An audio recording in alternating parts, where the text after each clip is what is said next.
Hey guys, welcome to a Windsor Time deep dive where we're going to focus in on a single piece, and we're really excited to bring this one to you. But let's start out with what's on your wrist, Noah. Talk to me. So today I have my Omega Speedmaster Sapphire Sandwich on. It's a newer acquisition for me.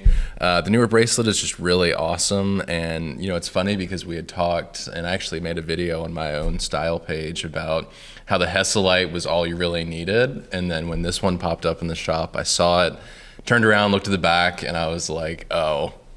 Logically, yes, that's all I needed, but then when the heart wants what the heart wants, sometimes you just gotta move forward. It comes on board. So anyway, what do you have? I am wearing my Tudor Black Bay 41, the original and first Tudor Black Bay that I got with the rose logo and the smiley, non-in-house movement, ETN movement that has just been like a tried and true piece in my collection that I feel like I don't wear as much now, but whenever I do, it is one of my biggest joys in my collection. Oh, absolutely. It's just does everything, And I think that was a watch when we met early on, a watch I kind of associated with you because I feel like that. Did you have a navy one as well?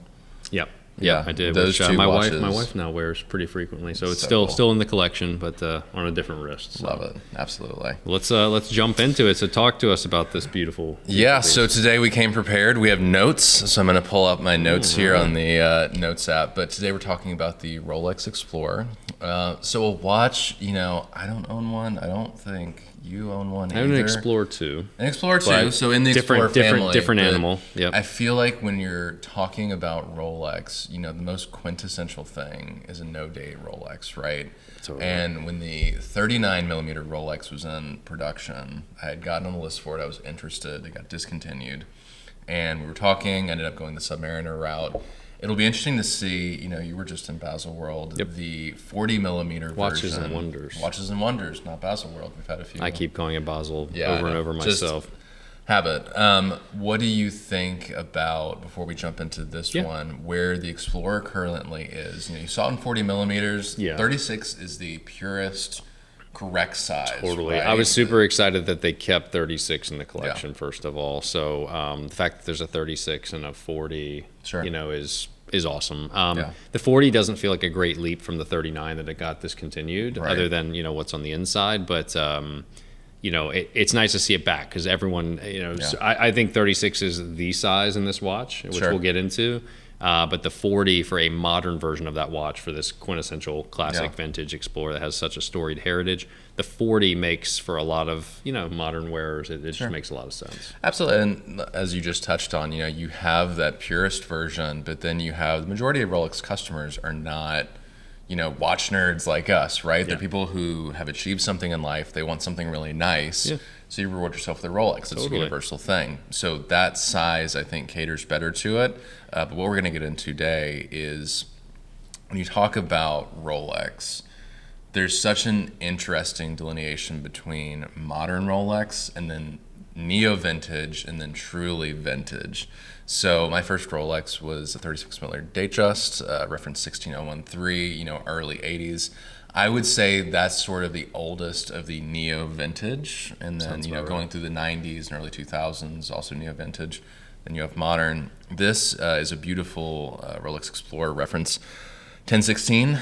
Truly vintage. No, this is truly vintage. So this is a 1966 reference that is just in really beautiful condition. We'll throw up a lot of B-roll shots while we're talking about it. But to kind of go back into the Explorer's history, if we will, for a second.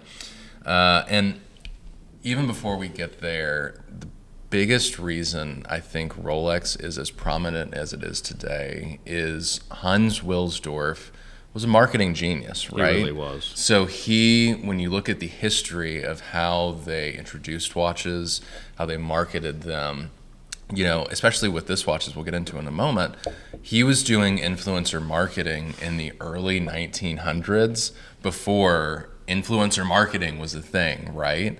So when the Rolex Explorer was introduced, and let me make sure I got the time. And we're not talking social media influencers. No, we're talking like world battling like explorers and adventurers and people actually climbing mountains, swimming the English Channel, all kinds of fun stuff. So In 1952, when some of the world's leading explorers were seeking to summit Everest, Rolex began to equip them with large oyster-style watches. Now, these would be really kind of pre-Explorer explorers, so they were more beefed-up bubblebacks, right?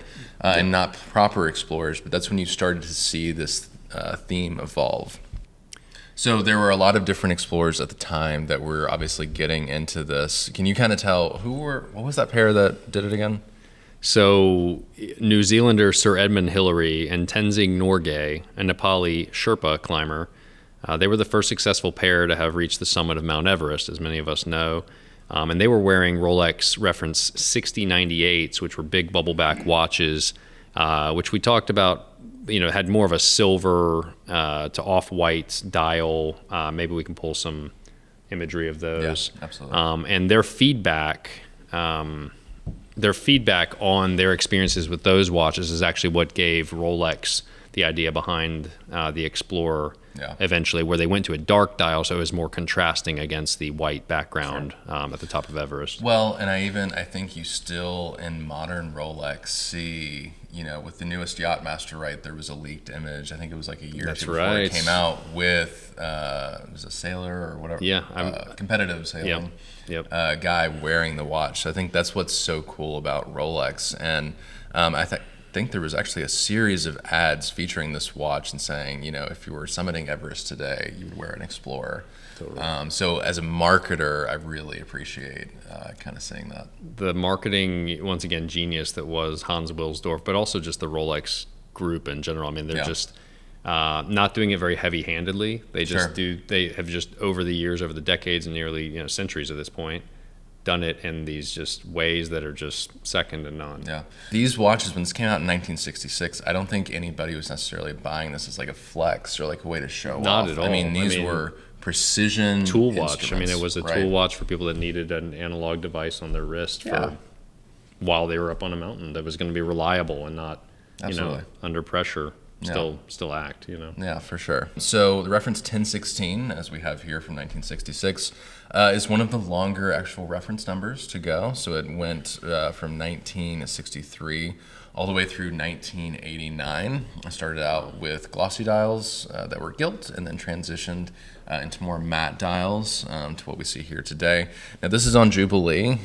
We kind of were going back and forth a little bit before. We're not really sure, if this is what it would come on originally. A lot of them came on the oyster style of bracelet, but really the patina here is just such an incredible showing, because I feel like when you get into tropic watches and different older pieces, some of that comes from damage to the watch and some of it comes from just natural aging. Yeah, I think that's what you have here is more of the natural kind of aging side. Totally. And I mean, specifically on the minute hand, you've got like the remnants of some loom that is now almost all gone, but it is, though we've discussed this, it is possible those are an older service set of hands. Sure. Kind of remains to be seen. It's still amazing to see how that patina has lasted this long, but sort of aged over time. And admittedly, we are not, the Eric Wins of the world. We are not by no means. We are not deep vintage specialists, but we have base level knowledge. But it's just amazing to see the history here of how this watch has sort of aged over the years. And when you talk about collecting in general, right?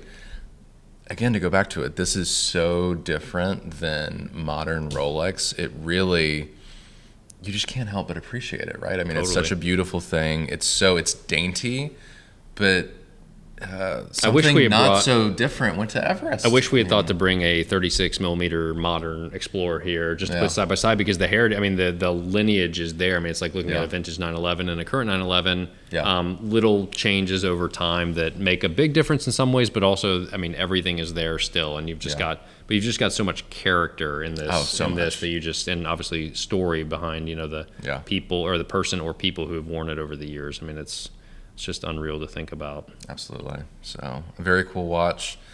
Be sure to check out the link in the bio for listening to this watch.